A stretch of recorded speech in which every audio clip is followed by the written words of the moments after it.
अमरीकी सदर ट्रंप ने ईरान जंग खत्म करने का इशारा दे दिया। कहा मुआहिदा हो न हो अमेरिका ईरान से 2-3 हफ्ते में निकल जाएगा। ईरान को जौहरी हथियारों के हुसूल से रोकने का हदफ हासिल कर लिया। ईरान अगले 4-5 साल जौहरी हथियार नहीं बना सकेगा। ईरानी क़यादत का खात्मा करके रजीम चेंज कर दिया। उनके पास बर्री, बहरी और फ़ज़ाई कोई फ़ौज नहीं। सदर ट्रंप ने कहा कि जब अमेरिका चला जाएगा तो आबनाए हर्मुज़ खुद ब खुद खुल जाएगी। तेल और गैस हासिल करने के लिए हर मुल्क को आबनाए हर्मुज़ में अपनी हिफाजत खुद करना होगी। सदर ट्रंप ने नेटो से अलहदगी का भी इशारा दे दिया। कहा वो कभी नेटो से मुतासिर नहीं हुए थे, हमेशा जानते थे कि ये कागजी शेर है, और रूसी सदर पुतिन भी ये बात जानते हैं। सदर ट्रंप पाकिस्तानी वक्त के मुताबिक कल सुबह 6 बजे अमरीकी कौम से खिताब करेंगे।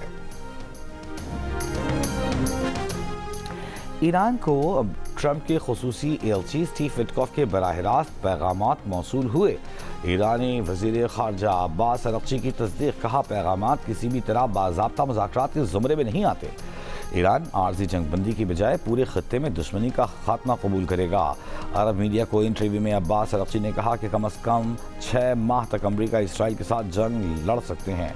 ईरान ज़मीनी जंग नहीं चाहता, लेकिन जानता है अपना दिफा कैसे करना है। जंग के बाद आबनाए हर्मुज़ पर आमन आबी गुज़रगाह होगी। सिक्योरिटी का फैसला ईरान और ओमान करेंगे।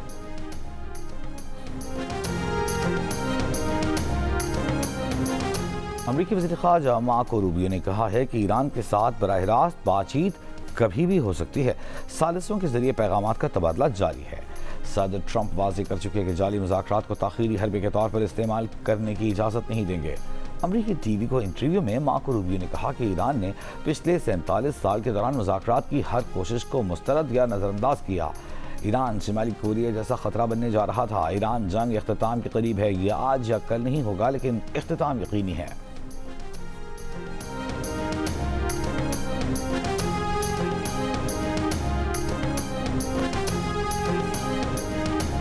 वज़ीर आज़म की फाइनेंस डिवीज़न को पेट्रोल और डीजल पर लेवी का मामला IMF के साथ उठाने की हिदायत। Editor investigation the news Ansar Abbasi की रिपोर्ट के मुताबिक सरकारी ज़राए का कहना है कि बात की जाएगी ताकि पेट्रोलियम कीमतों में किसी मुमकिन रद्दोबदल को मौजूदा लेवी के जरिए मुतवाज़न करके उसके अवाम पर असरात कम किए जा सकें। पेट्रोलियम मसनूआत पर लेवी IMF की शराइत का हिस्सा है। हुकूमत पहले ही ईंधन की कीमतों को मुस्तहकम रखने के लिए 129 अरब रुपए की खतीर सब्सिडी खर्च कर चुकी। रिलीफ तरक्याती बजट में कटौतियों और दीगर मद में बचत के जरिए फराहम किया गया।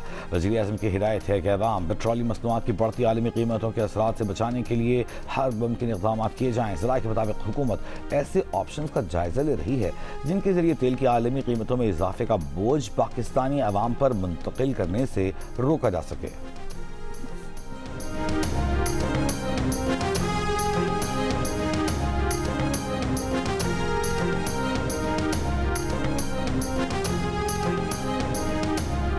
वज़ीर आज़म की ज़ेर सदारत नौजवानों के लिए मुलाज़मतों के मौक़े से मुताल्लिक़ जायज़ा इजलास।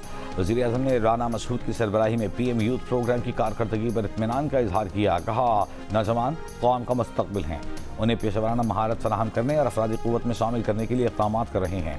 नौजवानों को तकनीकी और फ़नी तरबियत फराहम करने के हवाले से इक़दाम में तेज़ी लाई जाए। National vocational and technical training commission में इस्लाहात के बाद तकनीकी तरबियत की फराहमी में बेहतरी आई है। नौजवानों को बैनुल-अक़वामी सर्टिफिकेशन के साथ साथ फ़नी और तकनीकी तरबियत तरजीह है।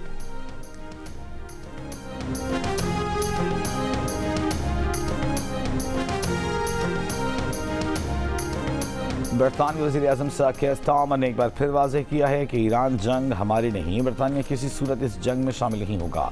बरतानिया को ईरान जंग में घसीटने की कोशिश कामयाब नहीं होने देंगे। सदर ट्रंप के नेटो से अलहदगी से मुतालिक बयान पर सर कीर स्टारमर ने कहा नेटो दुनिया का वाहिद सबसे मौसर फौजी इत्तेहाद है। बरतानिया नेटो के लिए पूरी तरह पुरअज़्म है। बरतानवी वज़ीर आज़म रवां हफ्ते यूरोपीय शराकतदारों के साथ आबनाए हर्मुज़ खोलने पर गौर के लिए इजलास करेंगे।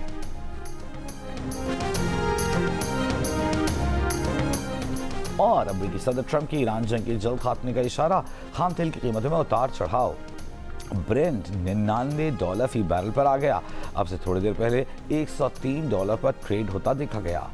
WTI $97 से $100 फी बैरल पर आ गया। एशियाई कैपिटल मार्केटों में तेजी का रुझान बरकरार। पाकिस्तान स्टॉक एक्सचेंज में दौरान कारोबार 7,000 पॉइंट से ज़ायद का इजाफा। آبنائے ہرمز میں بھارتی جہازوں کی بڑی تعداد محصور ہو گئی۔ بھارت میں توانائی بحران سنگین۔ بھارتی میڈیا کے مطابق ایندھن سپلائی سے وابستہ 10 غیر ملکی جبکہ LPG خام تیل اور LNG سے لدے 18 بھارتی پرچم بردار جہاز خلیج فارس میں پھنس چکے ہیں۔ ایرانی حکام نے واضح کر دیا ہے کہ صرف برادر ممالک کے جہاز ایرانی حکام کے ساتھ ہم آہنگی کے بعد آبنائے ہرمز سے گزر سکتے ہیں۔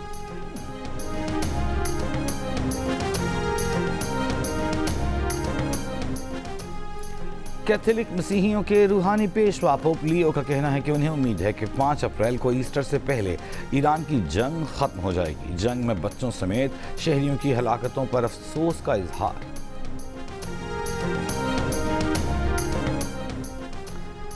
2/3 امریکی سمجھتے ہیں کہ ایران جنگ فوری ختم کرنی چاہیے اور مقاصد کے حصول کے بغیر بھی ختم کر دینی چاہیے۔ روئٹرز اپسوس پول سروے کے مطابق ہر 10 میں سے 4 ریپبلکنز بھی یہی سمجھتے ہیں۔ امریکہ کو ایران جنگ فوری ختم کرنی چاہیے۔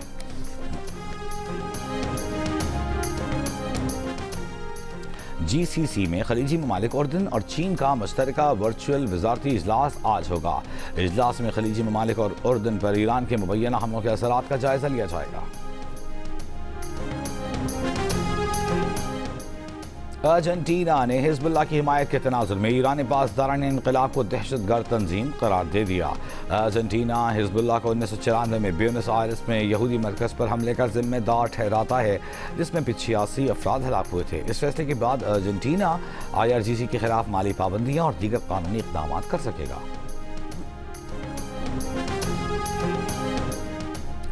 یمن کے حوثی گروپ کا اسرائیل پر ایک اور میزائل حملہ۔ ترجمان کے مطابق حملے میں بیلسٹک میزائلوں سے حساس اہداف کو نشانہ بنایا گیا۔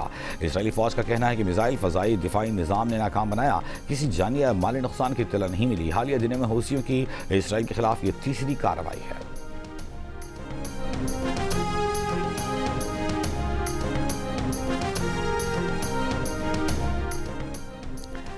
اماراتی ایئر لائن نے ایرانی شہریوں کو انٹری اور ٹرانزٹ پر پابندی لگا دی۔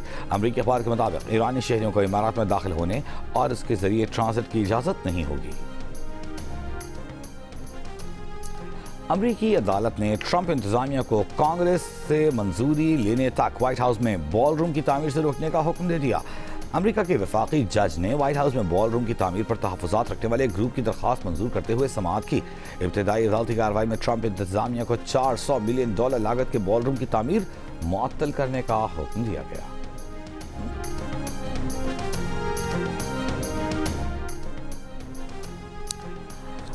بحیرہ ایجن میں تارکین وطن کی کشتی ڈوبنے سے 18 افراد ہلاک۔ سرچ اینڈ ریسکیو آپریشن میں 21 غیر قانونی تارکین وطن کو بچا لیا گیا۔ اب سے تھوڑی دیر پہلے 100 انڈیکس 1,56,309 پوائنٹس پر دیکھا گیا۔ کورین کاسپی 8%، جاپان کی نکئی 5% سے زائد اضافہ، ہانگ کانگ ہینگ سینگ میں 2% کا اضافہ ہوا۔ بھارتی اسٹاک مارکیٹ بھی دوران کاروبار 2.5% اوپر گئی۔